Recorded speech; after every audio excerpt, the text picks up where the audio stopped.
بسم الله الرحمن الرحيم. اللهم صل على محمد وآل محمد. اللهم يا شاهد كل نجوى وموضع كل شكوى وعالم كل خفية ومنتهى كل حاجة، يا مبتدئا بالنعم على العباد، يا كريم العفو يا حسن التجاوز، يا جواد يا من لا يواري منه ليل داج ولا بحر عجاج ولا سماء ذات أبراج ولا ظلم ذات ارتجاج، يا من الظلمة عنده ضياء. أسألك بنور وجهك الكريم الذي تجليت به للجبل فجعلته دكا وخر موسى صعقا، وباسمك الذي رفعت به السماوات بلا عماد وسطحت به الأرض على وجه ماء جماد، وباسمك المخزون المكنون المكتوب الطاهر الذي إذا دعيت به أجبت وإذا سئلت به أعطيت، وباسمك السبوح القدوس البرهان الذي هو نور على كل نور ونور من نور يضيء منه كل نور، إذا بلغ الأرض انشقت وإذا بلغ السماوات فتحت وإذا بلغ العرش اهتز، وباسمك الذي ترتعد منه فرائص ملائكتك، وأسألك بحق جبرائيل وميكائيل وإسرافيل وبحق محمد المصطفى صلى الله عليه وآله وعلى جميع الأنبياء وجميع الملائكة، وبالاسم الذي مشى به الخضر على قلل الماء كما مشى به على جدد الأرض، وباسمك الذي فلقت به البحر لموسى وأغرقت فرعون وقومه وأنجيت به موسى بن عمران ومن معه، وباسمك الذي دعاك به موسى بن عمران من جانب الطور الأيمن فاستجبت له وألقيت عليه محبة منك، وباسمك الذي به أحيا عيسى بن مريم الموتى وتكلم في المهد صبيا وأبرأ الأكمه والأبرص بإذنك، وباسمك الذي دعاك به حملة عرشك وجبرائيل وميكائيل وإسرافيل وحبيبك محمد صلى الله عليه وآله وملائكتك المقربون وأنبياؤك المرسلون وعبادك الصالحون من أهل السماوات والأرضين، وباسمك الذي دعاك به ذو النون إذ ذهب مغاضبا فظن أن لم تقدر عليه فنادى في الظلمات أن لا إله إلا أنت سبحانك إني كنت من الظالمين.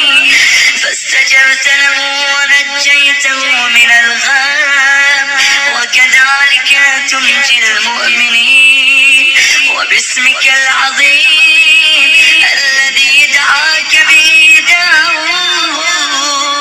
وخر لك ساجدا فغفرت له ذنبا، وباسمك الذي دعتك به آسية امرأة فرعون إذ قالت رب ابن لي عندك بيتا في الجنة ونجني من فرعون وعمله ونجني من القوم الظالمين، فاستجبت لها دعاءها.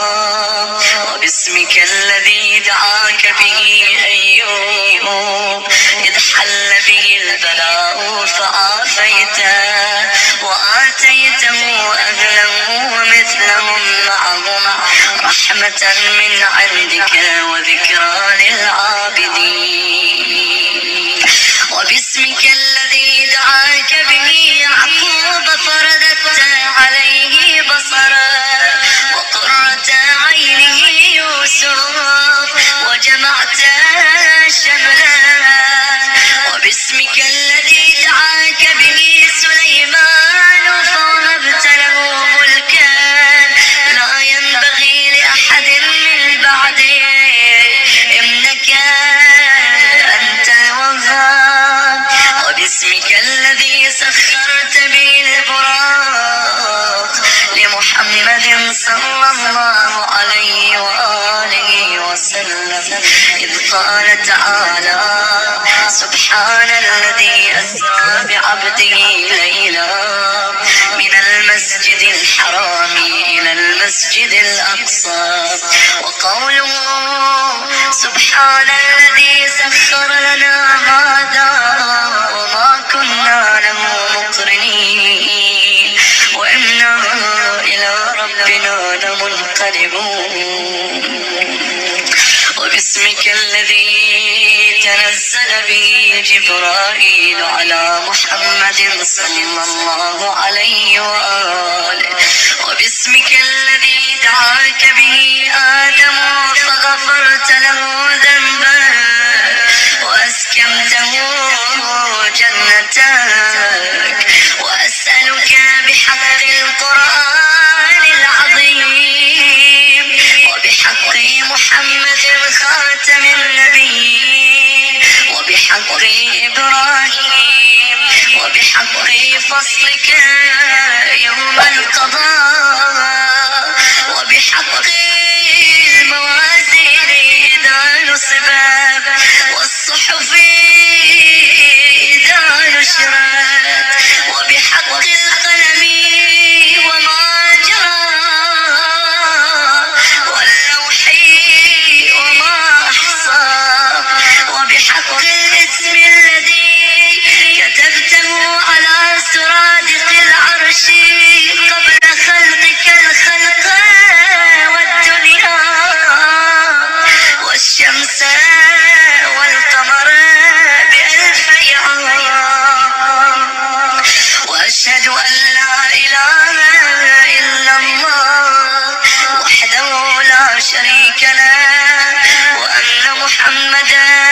عبده ورسوله. وأسألك باسمك المخزون في خزائنك الذي استأثرت به في علم الغيب عندك لم يظهر عليه أحد من خلقك لا ملك مقرب ولا نبي مرسل ولا عبد مصطفى.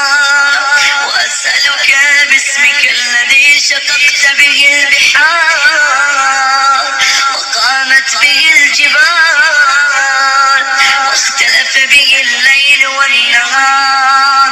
وبحق السبع المثاني والقرآن العظيم وبحق الكرام الكاتبين وبحق طه وياسين وكافها يا عين صاد وحاميم عين سين قاف كتوراة موسى وإنجيل عيسى وزبور داود وفرقان محمد صلى الله عليه وآله وعلى جميع الرسل وباقي الشرانية. اللهم إني أسألك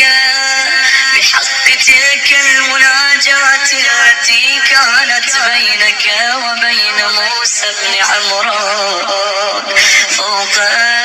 جبل طور سيناء، وأسألك باسمك الذي علمته ملك الموت لقبض الأرواح، وأسألك باسمك الذي كتب على ورق الزيتون فخضعت النيران تلك الورقة فقلت يا نار كوني بردا وسلاما، وأسألك باسمك الذي كتبته على سرادق المجد والكرامة يا من لا يخفي سائر ولا ينقص نائر، يا من به يستغاث وإليه يرجى. أسألك بمعاقد العز من عرشك ومنتهى الرحمة من كتابك وباسمك الأعظم وجدك الأعلى وكلماتك التامات العلا. اللهم رب الرياح وما ذرت والسماء وما أضلت والأرض وما أقلت والشياطين وما أضلت والبحار وما جرت وبحق كل حق هو عليك حق وبحق الملائكة المقربين والروحانيين والكروبين والمسبحين لك بالليل والنهار لا يفترون، وبحق إبراهيم خليلك وبحق كل ولي يناديك بين الصفا والمروة وتستجيب له دعاء يا مجيب. أسألك بحق هذه الأسماء وبهذه الدعوات أن تغفر لنا ما قدمنا وما أخرنا وما أسررنا وما أعلنا وما أبدينا وما أخفينا وما أنت أعلم به منا، إنك على كل شيء قدير برحمتك يا أرحم الراحمين يا حافظ كل غريب يا مؤنس كل وحيد يا قوة كل ضعيف يا ناصر كل مظلوم يا رازق كل محروم يا مؤنس كل مستوحش يا صاحب كل مسافر يا عماد كل حاضر يا غافر كل ذنب وخطيئة يا غياث المستغيثين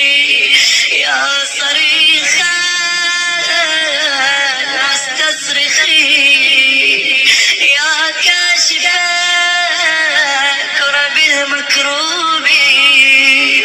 يا فارج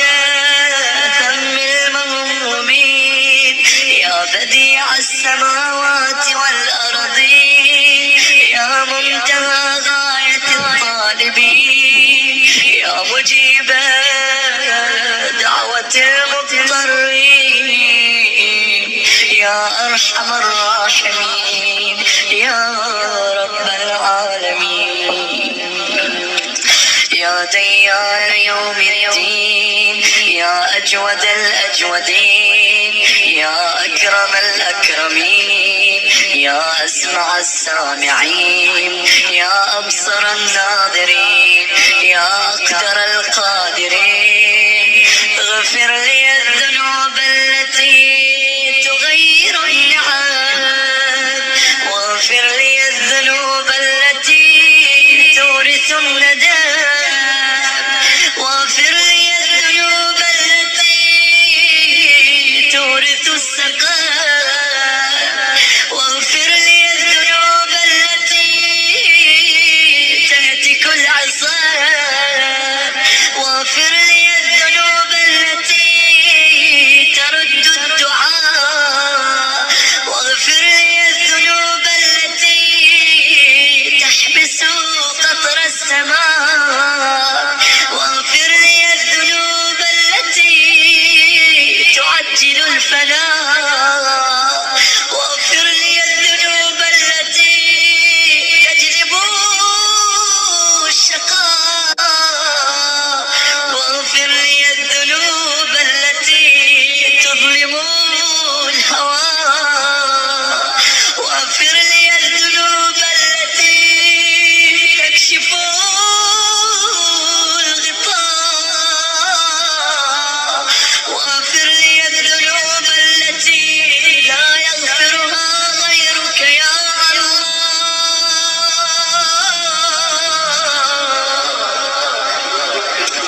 واحمل عني كل تبعة لأحد من خلقي واجعل لي من أمري فرجا ومخرجا ويسرا وأنزل يقينك في صدري ورجاءك في قلبي حتى لا أرجو غيرك اللهم احفظني وعافني في مقامي واصحبني في ليلي ونهاري ومن بين يدي ومن خلفي وعن يميني وعن شمالي ومن فوقي ومن تحتي ويسر لي السبيل وأحسن لي التيسير ولا تخذلني في العسير واهدني يا خير دليل ولا تكلني إلى نفسي في الأمور ولقني كل سرور واقلبني إلى أهلي بالفلاح والنجاح محبورا في العاجل والآجل إنك على كل شيء قدير وارزقني من فضلك وأوسع علي من طيبات رزقك واستعملني في طاعتك وأجرني من عذابك ونارك يا الله واقلبني إذا توفيتني إلى جنتك برحمتك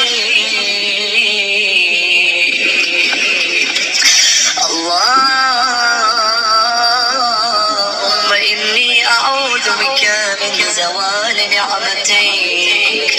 ومن تحويل عافيتك ومن حلول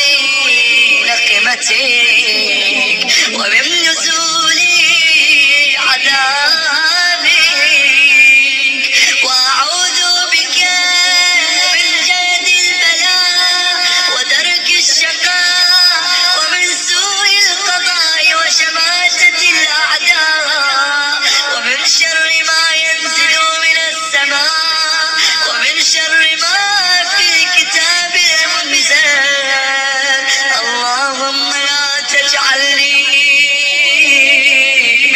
الأشرار ولا من أصحاب النار، ولا تحرمني صحبة الأخيار، وأحيني حياة طيبة وتوفني وفاة طيبة تلحقني بالأبرار، وارزقني مرافقة الأنبياء في مقعد صدق عند مليك مقتدر. اللهم لك الحمد على حسن بلائك وصنعك،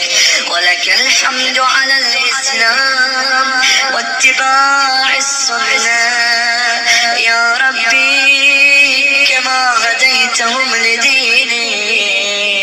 وعلمتهم كتابك، فاهدنا وعلمنا، ولك الحمد على حسن بلائك وصنعك عبدي، خاصة كما خلقتني فأحسنت خلقي، وعلمتني فأحسنت تعليمي، وهديتني فأحسنت هدايتي،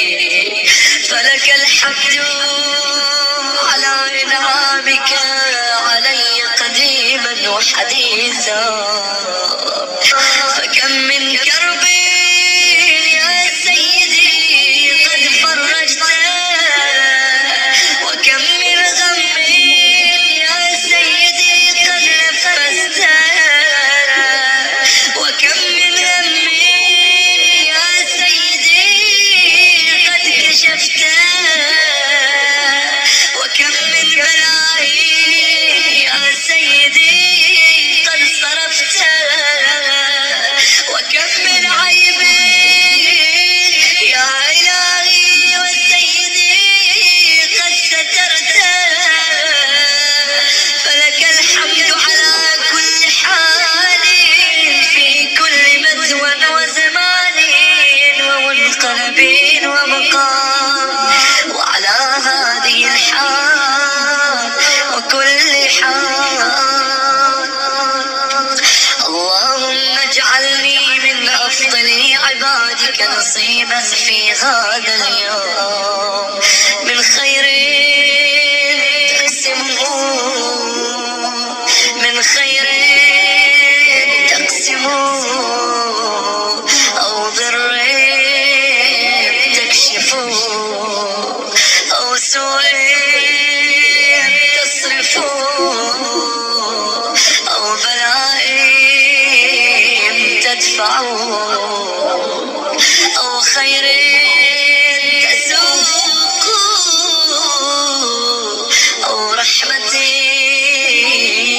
تنشرها، أو عافية تلبسها، فإنك على كل شيء قدير، وبيدك خزائن السماوات والأرض، وأنت الواحد الكريم المعطي الذي لا يرد سائل ولا يخيب آمل، ولا ينقص نائل، ولا ينفد ما عنده، بل يزداد كثرة وطيبا وعطاء وجودا، وارزقني من خزائنك التي لا تفنى، ومن رحمتك الواسعة إن عطاءك لم يكن محظورا، وأنت على كل شيء قدير، برحمتك يا أرحم الراحمين.